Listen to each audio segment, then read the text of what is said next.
যেমন বিজেপি সরকার ক্ষমতায় আসার আগে বলেছিল বছরে 2 কোটি বেকারের কাজ দেওয়া হবে। 2011-এর আগে তৃণমূল ক্ষমতায় আসার পূর্বে তারা যেমন বলেছিল প্রতি বছর 2 লক্ষ করে বেকারের কাজ দেওয়া হবে। কেউ বলেছিল আচ্ছা দিন নিয়ে আসবো, কেউ বলে আমরা বিগত কয়েক বছর ধরে এই দাবিতে আন্দোলন করছি যে রাস্তাঘাট সংস্কার করতে হবে। আমাদের দাবিতে কর্পোরেশনের বাজেটের 15% বস্তু উন্নয়নে খরচ করার দাবিতে আজকের ডেপুটেশনে দলে দলে যোগ দিয়ে তার বদলে বস্তু উন্নয়নকে সাহায্য মুক্ত ইনকালাব জিন্দাবাদ, লাল ঝান্ডা জিন্দাবাদ। সমস্ত স্থায়ী কর্মীদের স্থায়ীকরণের দাবিতে ইসরায়েল লড়াই চলছে চলবে।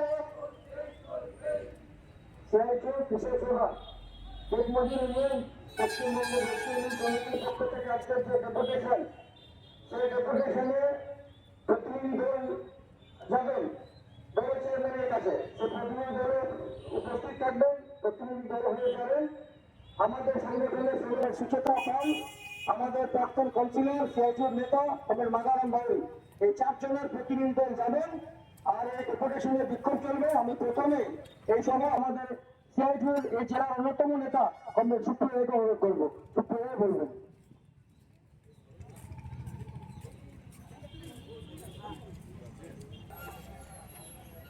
সাথী এবং বন্ধুগণ, আপনারা জানেন যে 4টি গণসংঘে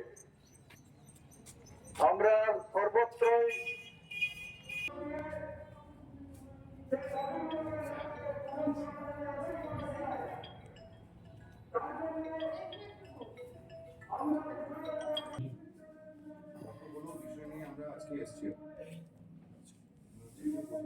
শহরের সমস্ত নেটওয়ার্ক রাস্তা আছে, নেটওয়ার্ক রাস্তাগুলো যাতে পুনর্নির্মাণ করা হয়।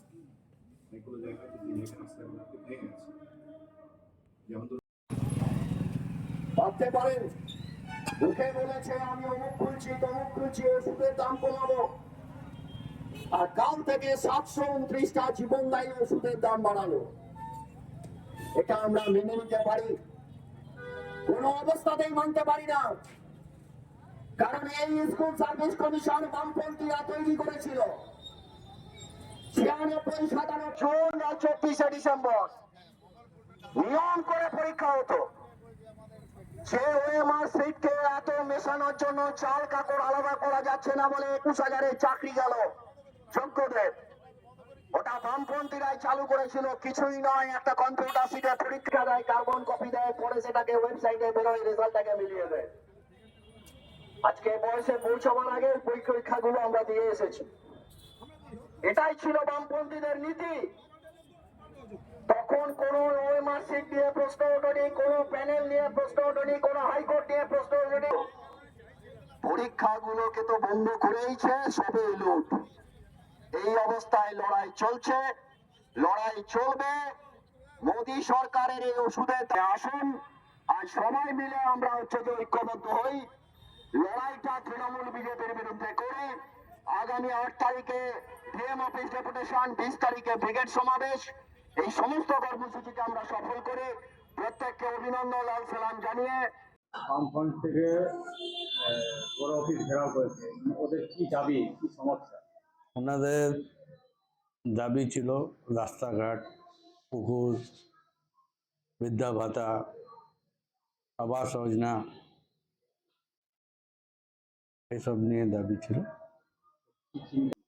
যে দাবিটা ওনারা নিয়েছিলেন বলছেন, সে দাবিটার কাজগুলো তো হচ্ছে। রাস্তা বলছেন ড্রেন হচ্ছে, আপনাদের সামনে আছে সিয়ার রোড, বাস স্ট্যান্ড, তিলক রোড, রাজপাড়া, কাশীপুর ডাঙ্গা, আপনার রানী শহরে, রাজবাড়ি, সুরমাডাঙ্গা, চারদিকে কাজ চলছে রাস্তা, কোমল বাজার। ওই দাবিটা, যে কাজগুলো রানিং আছে, চলছে, থানা রোড, ওই দাবিগুলো নিয়ে এসেছিলেন। ড্রেন আর রাস্তা ঢুকছে তো আবার, যার পেপার ভুল থাকে ওদের একটা প্রবলেম হয়। এখন নতুন সিস্টেম হয়ে গেছে ব্যাংকে, মিস আর মিস্টার, ওর নিয়ে অনেক প্রবলেম হচ্ছে। অ্যাকাউন্ট খুলতে বলছেন। সেন্ট্রাল গভর্নমেন্ট ব্যাঙ্কগুলো যেটা আমাদের 4টা 5টা আছে, মিস্টার আর মিসেস অটোমেটিক ওনাদের অ্যাকাউন্টে চলে আসছে। আর মোহাম্মদ আছে, তার আগে কারো নামে কৃষ্ণা আছে, তো সিঁড়ি লেখা নাই, ওইটা নিয়ে প্রবলেম হচ্ছে, ওইটা আলোচনা চলছে। আমাদের হেড অফিসে বলা গেছে মেয়র সাহেবকে, উনি বললেন কি আমরা এটা দেখছি, ওর নিয়ে আবাস যোজনাতে অনেক নতুন খাতা, গরিব মানুষ খাতা খোলো, আবার প্রসেসে যায়, তো লেট হচ্ছে, তো ওই জন্যে প্রবলেম দাবি করছে যে রায়গঞ্জে 33 নম্বর ওয়ার্ড সিপিএম এর কাউন্সিলর, সেইখানে নাকি সবাই সামনে পরিষ্কার করা হচ্ছে না, তারা অভিযোগ করছে যে ওখানে সিপিএম এর কাউন্সিলর বলে। হ্যাঁ হ্যাঁ হ্যাঁ, সে উনি ভুল কথা বললেন। আপনি রানী স্যার বিডিও অফিসের কাজে যাবেন, একটা মার্কেটও আছে আর আছে রানী, আপনার বেলাদা অফিস আছে, সকালে যাবেন দেখবেন পরিষ্কার করছে, আর ঝাঁটাও দিচ্ছে, সব দিচ্ছে। না না হ্যাঁ, রাস্তা হচ্ছে রাস্তাঘাট। রাস্তাঘাট হচ্ছে তো, হয়তো কাউন্সিলর ছিলেন তো নারায়ণদা, এখন তো 4টা রাস্তা করে আমি এলাম, সঙ্গে আমি আর উনি ছিলাম, ভিডিও দেখাবো আপনাকে। আরেকটা দাবি হচ্ছে যে যানজট এত হ্যাঁ, হচ্ছে। আর সেদিন রাস্তা উদ্বোধন করলাম বাইপাসটা, রানী স্যার মোড় থেকে আমাদের বাঁশ ক্লাব মোড় অব্দি, ও কাজটাও চালু হবে। একটা জিনিস সমস্যা যানজট, রায়গঞ্জে যানজট এত হচ্ছে যে এখানকার মানুষ ঘুরতে যাচ্ছে না আপদ। হ্যাঁ, যানজট, রানীগঞ্জের টোটো নিয়ে প্রবলেম, ফুটপাথ নিয়ে প্রবলেম, ড্রেনের উপরে সব দোকান লাগাইছি, মাঝখানে আমরা ক্লিয়ার কিছু করাইছি, আর টোটো রুট সিস্টেম হবে, তারপরে আরও ছোট শহর, বাইরে থেকে টোটো চলে আসছে, মেজিয়া আছে, অন্ডাল আছে, জামুরিয়া আছে, উখলা আছে, গ্রামগুলা নিমচা টিরা সব রানীগঞ্জে চলছে টোটোগুলো।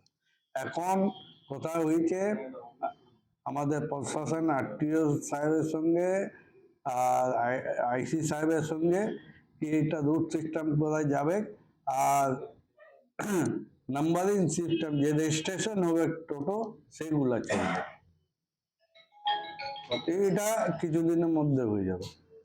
আর দাবিগুলা তো নিজেই ওনারা বলে দিলেন, হ্যাঁ কাজগুলা জানেন চোখের সামনে, আপনারাও দেখছেন, আপনারাও তো প্রেস রিপোর্টার, আপনারাও দেখছেন কি সব কাজগুলা রানিং। বড় অফিসে আমরা বিক্ষোভ আজকে করেছি। রানীগঞ্জ শহরের রাস্তাঘাটের অবস্থা খুবই বেহাল।